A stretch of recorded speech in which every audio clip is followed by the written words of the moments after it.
Welcome to the Book Flood Podcast. I am your host, Tom Nixon.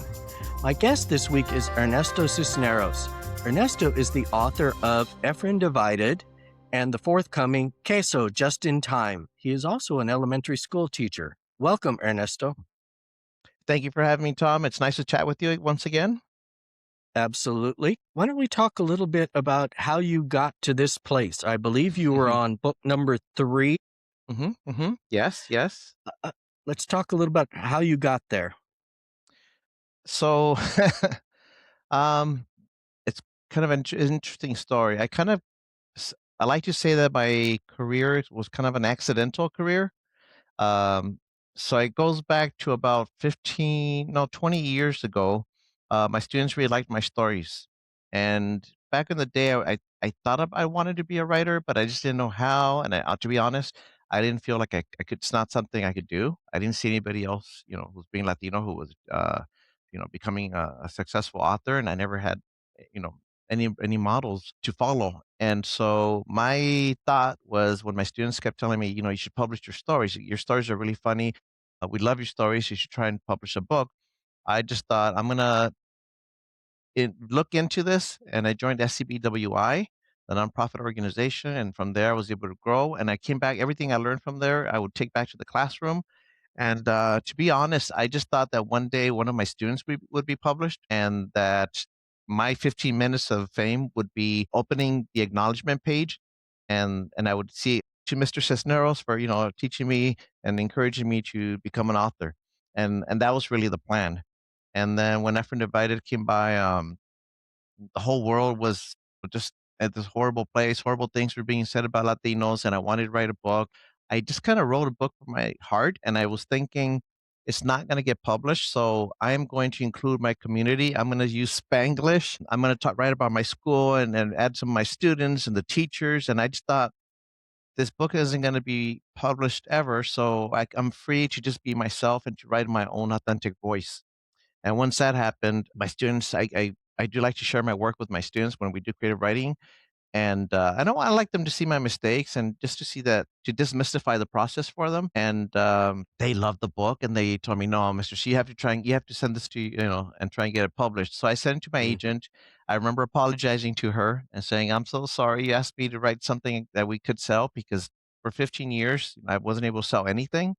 Essentially, I had run out of people to submit to, and she submitted. And 2 weeks later, we heard from HarperCollins, and the second biggest publisher at the time. And yeah, they had an offer for publication. I could not believe that. Yeah, An and then overnight success. Only took you 15 years. yes, and then the winning the Pura Belpri did not hurt either. Um, Mm. ever yeah, after I remember the day after the Pura Belpri, my emails just flooded, and I'm really blessed that they haven't stopped coming in. And so that really just changed my life. And now I'm an author and a teacher and a parent. And before I used to keep everything kind of separate, and now it's just all kind of meshed together. Mm. So yeah, it's been a wonderful experience, very rewarding. So you have a book coming out. Is it tomorrow? Yes. Yeah. Guess what? Just in time. It comes out tomorrow. Happy book birthday. Thank you. Where did you get the idea for Queso Just in Time? So it's kind of an interesting story. There's a kind of a long story to it, but in a nutshell, um, okay, I'm gonna tell you a little bit about my dad, and then I will tie it together. So it's kind of like a long-winded version of this, but I'll try to keep it short. No Um, worries. so my dad, when he was a kid, he used to run away when he was about 12. He'd go to Mexico City. His dream was to wear a suit and a tie.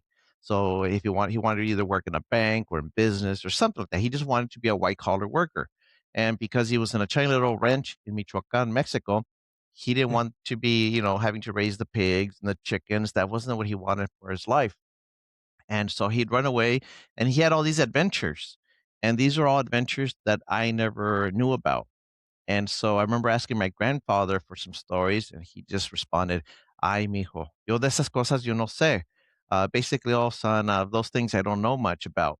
And the thing that kind of hit me was that he just didn't value his stories, and they're so Mm. valuable. And now that he's passed, they're gone. And so I didn't want that to happen with my dad. So when I go every Sunday to go visit my parents, I would start asking my mom for stories. So, mom, tell me about my dad and how did you guys meet and what were some of the things that he would do? And I really enjoyed the process. So the thought came, it just occurred to me, wow, wouldn't it be cool if I could go back in time and meet that version of my dad? Mm, Because the version I got to know was the version that came home after leaving going to work at 3:30 in the morning, coming back, like, full of, just, after a long day of working, cutting grass and hard labor. So he'd come back, but he'd be exhausted. And so I never he'd come back late as well, so I never got to see that happy-go-lucky version of himself, mm, and that's what I wanted to get to know, and I thought that would be a really wonderful story if I could if a child could go back in time and meet their parents, and the twist here is that they get to be the same age, which is exactly the premise of the book. So in the book, guess he's 12 years old and his dad passes away. He misses him. He was his best friend and he finds his little horchata, a little rabbit. And one day he's really missing his dad. So he goes to the backyard and he goes to the treehouse that his grandpa and his dad had built. And he likes going there because it reminds him of his dad and he makes a wish that he wishes he could see his dad one more time. And because of his little bunny, he wakes up the next day. It's 1985, and he gets to meet his dad, but he's a big time travieso, very mischievous, gets in all sorts of trouble. And so he spends kind of the first part of the book just all trying to teach his father all the lessons that his father taught him when he was mm. little. And then I can't tell you the whole story, the whole rest of the plot, but something happens and he changes the future. And so the now you're kind of left wondering if there's something he might be able to do to save his dad's life. And that's Oh. as much as I can say about the plot of the story. Now, change is the future. Now, there's a lot of books out there that Mhm, have theories about changing the future and why you mhm, should or shouldn't do that. mhm. Did you take a look at those books and that theory? Oh, yes. I'm a big, comic book reader and, especially with The Flash and the whole Mm, changing the timeline continuum and all that kind of stuff. So my character was very knowledgeable about all of those things, and so he knew not to do it. However, when something happens accidentally and you think nothing bad comes out of it, he's kinda leans, "Okay, maybe I can get away with it in real life." And so, yes. But the interesting thing about that is when you're writing about time travel, just like if you change the past, it changes the future. Same thing happened with the book. So this book was actually really tricky to write because if I did change something in the beginning, it would change the whole plot line of the story. So that I had to rewrite this book so many different times because I mm. kept changing and altering the timeline, the storyline of it. Yeah. Well, and if there are any Flash fans out there, changing time doesn't work out well. No. No. Yes. Yes, Right. exactly. So is there a story behind the story? Um, I think it's yes. So this book is actually dedicated to my dad, Mm. Francisco Pancho. And it's my way of acknowledging the sacrifices that he made. So part of his adventures was that at age 15, he ran away. When I didn't run away, I'm sorry. Well, he kind of did run away. He met my mom, and they decided to come to the U.S. at age 15, which yes, not speaking the language, not having any money, um, and he did that essentially because he wanted a better life, especially for if he was going to have a family. Mm, And so he spent, oh my goodness, probably close to 50 years cutting grass, and he never got to have that office job that he wanted. mm. And so whenever I go to conferences, people ask me sometimes, Why do you always wear a tie?" I'm not wearing one right now, but when I do go to conferences, I always wear a suit and a tie. And my answer is because I can. My dad made it possible. And so it's my way of just to honor him when I go to the events. How lovely. Uh, so your students were early readers or early listeners to the book? Hmm. Hmm. What did they think of Queso? So they're my beta readers, and a lot of people think that students would not give their teachers, like, a fair criticism and they wouldn't be honest. But oh my goodness, my students are the most honest readers that there are. and they will flat out tell me, like, "I'm kinda bored," and they'll tell me, "Oh my gosh, this is so funny." And so they're my editors. They're my first round of edits is always credited to my students because they read them, they tell me what's funny, what works, what doesn't work, and they're incredibly honest. If you ever want honest feedback, ask a middle school student, and I promise you, they will tell you exactly what they think. Mhm.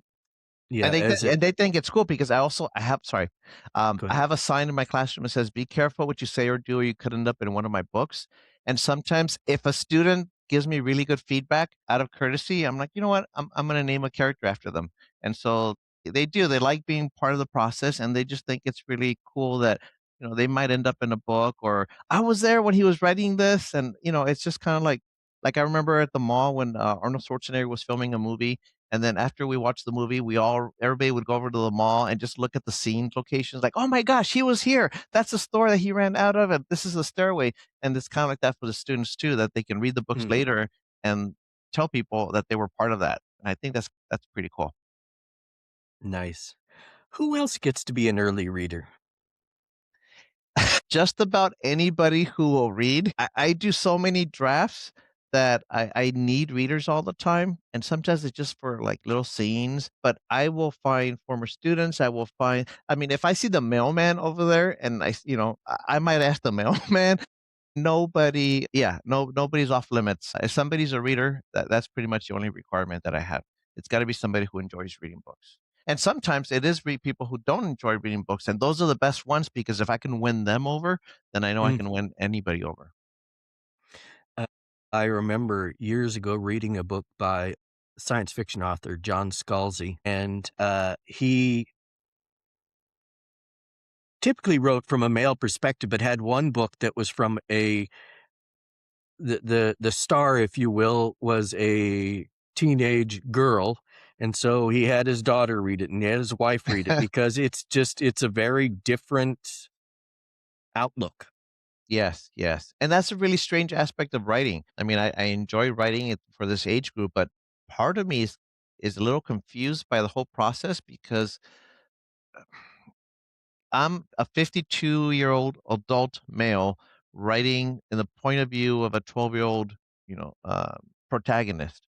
And in reality, I just feel like, shouldn't the students be the ones publishing kid books? So 12-year-olds should be writing books about 12-year-olds, not 52-year-olds. And so I do the best to kind of be, first of all, I try to be like a sponge and Mm, absorb their language and the way that they speak and their interest. So my students keep me young, and that's like one of my secret superpowers that I have. I think separates me from other people.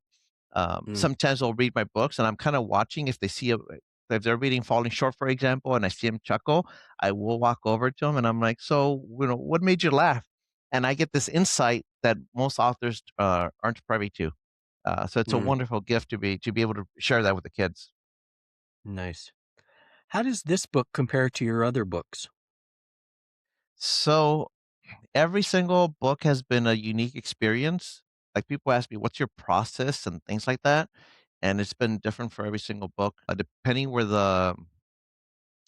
I guess where my headspace is, what I'm feeling, what's going on in the world. So my books always reflect whatever is going on in my life. And again, this one with my parents getting older, it was really it was more emotional. Like Effort Divided right now, is really emotional for me reading it.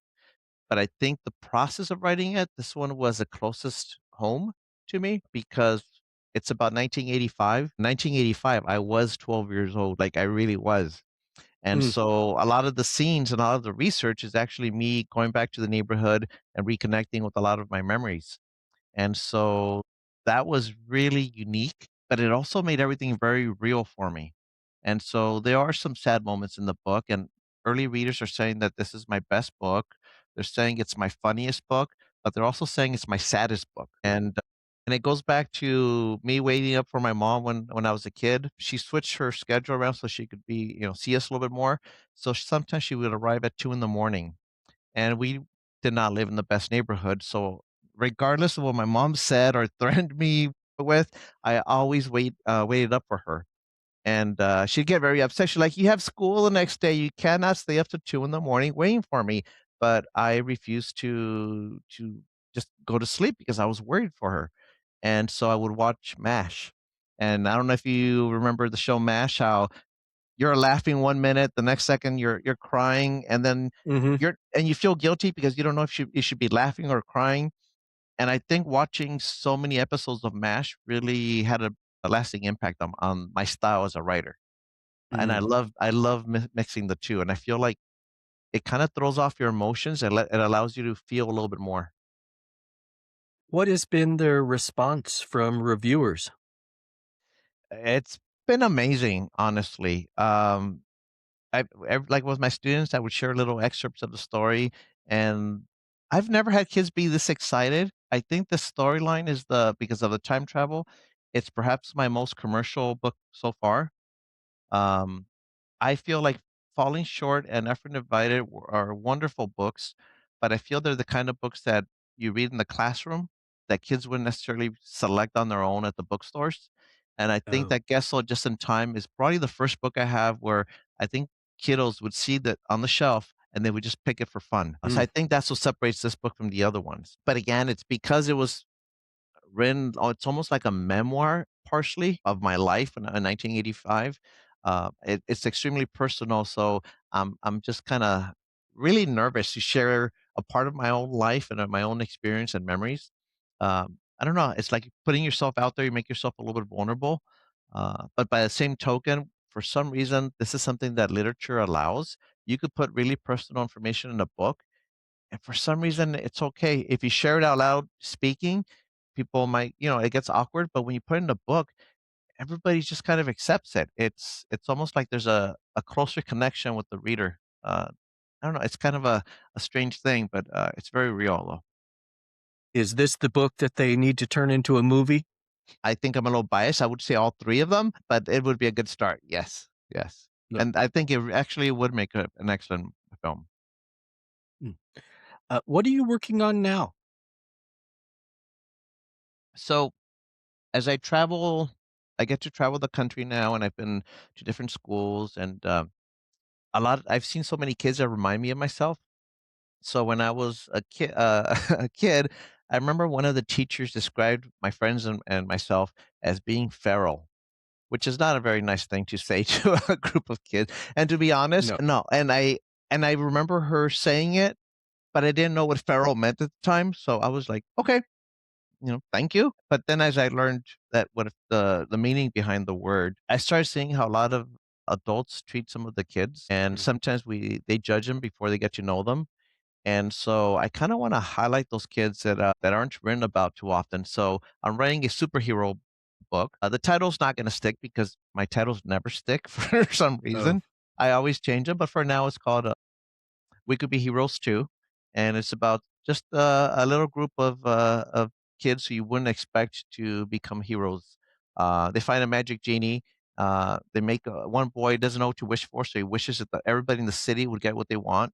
And so you've got flying babies and giant submarine sandwiches, and just really the whole city goes into chaos. And they're left with very strange and unique superpowers, and they're the ones that have to save the day. And so Mm. far, I've had so much fun. Um, it's almost like, honestly, it's kind of like playing. I mean, I feel like I'm reverting back to my childhood, and I remember playing I remember having a Luke Skywalker doll and a Robin, and having a Jeep, and just making up stories, and that's kind of what I do now. And I don't know, it's nice. It's nice to revisit that part of my life. And I get paid too. When you're a kid, you don't get paid to play, and I feel like I'm playing now. And the only difference is I have to write down those ideas, Mm. the daydreaming that I do. I jot it down, and that's really the only difference. So it's just a lot of fun. How do you keep track of your ideas? If any students of mine are watching this interview, disregard this portion, please. Mostly in my head. In su cabeza? I have ADD, and I don't have the hyper part of the ADHD, but yeah, it just kind of sticks there. And I would like to say that I'm really organized. I try to be. I've tried making outlines and storyboards and everything, but for some reason, my characters just won't listen to them. And I try making a storyline being organized, but then as soon as my character becomes real, and that usually happens after like 1 or 2 chapters, and then I'm not the boss of the story anymore. The book takes a life of its own, and it's really rewarding because I get to come back to my desk, and I'm just as curious about what's gonna happen next. I'm like, "Oh my god, we last time I was writing, this happened. There was a fire, and the boys need to figure out how to rescue everybody who's trapped in there. How is it gonna happen?" And for me, I have no idea. And so I get to sit there, and there's a level of excitement that I receive because I gotta figure out these things too. It's almost like pick your own adventure, a book, Oh, except right. yeah, but I'm starting from scratch. But it's still it's that kind of feeling that I get when I come to the desk to write. And if I'm enjoying it, I feel that's the secret that why I think kids enjoy my books because I enjoy writing them as well. And if I'm not enjoying the scene, I know the kids are not gonna enjoy it either. Hmm. Do you write every day? Okay, again, Or students, if you guys are watching this part of the interview, um, no, I wish I could. And before, it's hard. yeah, it yes, it is. And again, I'm very blessed that I get to travel and visit schools and do different events.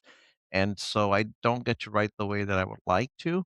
But before, I used to be really hard on myself, and I had that Mamba mentality of, okay, I know this author in this interview said he gets up at 4:30, so I'm gonna get up at 4:30, and I'm gonna match this author. Oh, this person stays up late. I'm gonna match him. So like when I finished After Divided, I got pretty ill because I was working myself a little too hard.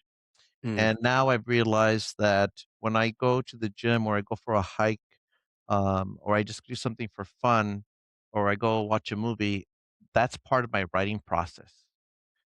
Because if my mind is exhausted, I'm not going to write well. And life just kind of brings me, or the universe, whatever you believe in, it kind of brings me what I need. So whenever I'm stuck, I try not to pressure myself anymore, and I just accept, okay, this might take a little longer, but I am a part-time writer. I'm a parent, then I'm a teacher, and then I'm an author. That's my third job, mm. and that's the order of how I see the responsibilities. So, 3 books. How long did it take you to write each of them? So that's the interesting thing that each book has progressively doubled in time. So Effort Divided took me just under 6 months to write because again, that one was not supposed to be published. It was just like a practice book. And because I Mm, wasn't creating the characters from scratch, they were kind of based on people I knew. It was really quick. It wrote itself very quickly. Falling Short was took me twice as long because um, there was a level of anxiety. Like writing the sophomore book is kind of difficult, especially with the mm, success of the first. It's called Falling Short because I thought my second book might fall short of people's expectations. right. So I incorporated a lot of what the emotions I had, the anxiety, and I gave those to the characters so to show kids how to handle those feelings and that those feelings are normal. And then this one took me over 2 years, probably 2.5, maybe. It's kinda hard to say sometimes, like, when the idea hit to when I actually started writing, sometimes I lose track of how long that was, but yes, every book has almost doubled in the amount of time it takes to write them, but I think that's because I do more events and more interviews, and so it's hard to find that time. I'm not sure you can do this next book in double the time again, though. No, that would be a really, really long time, so no. Plus, this one is actually, it's a little because every time I write a book that's really emotional, my like, I need to reset myself, like, fill my tank again, and so I always try like, Falling Short was a much more humorous book than After Divided, and even though this one is really funny, my next one is mostly humor, and it still has some heart, but it's a little lighter because Mhm. emotionally, I need to recoup from Gessel just in time. It was a very emotional book to write, and again, when the protagonist is your father, yeah, it lends itself for a lot of emotion. Mm. Is there a book or a series of books from your childhood that resonates with you still? I'm kind of embarrassed to answer this question, but I will because, I think it's important. Sadly, I think the answer would be no. Mm, I never really saw myself in books. The last book I read when I was in 6th grade, and that's when I kinda gave up on books for a long, long time, was The Lion, the Witch, and the Wardrobe, mm. and I loved it. I read it, like, in 2 days. And I remember taking it back to the librarian, and she offered me the second book of the series, and I passed that up, and I'm like, "No, no, thank you. I'm not interested in reading a story where kids are destined to become kings and have a whole kingdom to himself when I felt like those opportunities were never given to kids like me." And it kinda Right. just it left me in a little place where I'm like, "No, I want a book that where I can see myself in it," and unfortunately, those books didn't really exist. And Right. so it took me a long time until my junior year in high school when I read Elena Maria Viramontes' anthology. I think it was called The Moths or Moths, and it was the first time I saw a Latino character, a Latino author too, and I was just wowed and floored when she came to my classroom because it was the first time that it dawned on me that it's possible for somebody to write a Latino to write books. And Mhm. she asked me, "What's your major?" And without thinking or processing, I just responded, "I'm gonna be an English major." That's just the way it worked out. I ended up being an English major at UC Irvine, and I got my master's degree in English as well, and all that from a visit. So, go Mm. figure. Right. What are you reading now? So, I have a book that a friend, ordered one of my friends wrote. It's called Overruled, and the funny thing about this book is that my students love ask whenever they see me with a book in my hand, they ask me about it. And so has been like the most popular book in my classroom. Also, I Wanna Be a Baller is also one of the those are probably the 2 Mm. that are circulating the most, and so I have yet to finish the book because every time I start reading more and more chapters, one of my students will take it away from me, and so now I'm not gonna like, I think I'm gonna keep it at home so that I could just read it on my spare time, and, Who's the author? so this is Christy, Wopat, I believe is how you pronounce her last. I apologize, Christy, if I mispronounced your last name, but yes, and it's a wonderful book. I'm really enjoying it. Well, I want to thank you so much for being on the podcast today. For our listeners and watchers, please remember to like, subscribe, and share. Also, we Well, have a new website up, bookfloodpodcast.riverside.com. Please go take a look. This podcast will be up there shortly. And again, thank you, Ernesto. oh, thank you for everything. I love watching your interviews, and you're a wonderful person, and I love everything that you do to bring, reading and motivating everybody to read, especially our kiddos. Thank you so very much. Take Thank care. you, Tom. You too, Tom. Bye, everybody.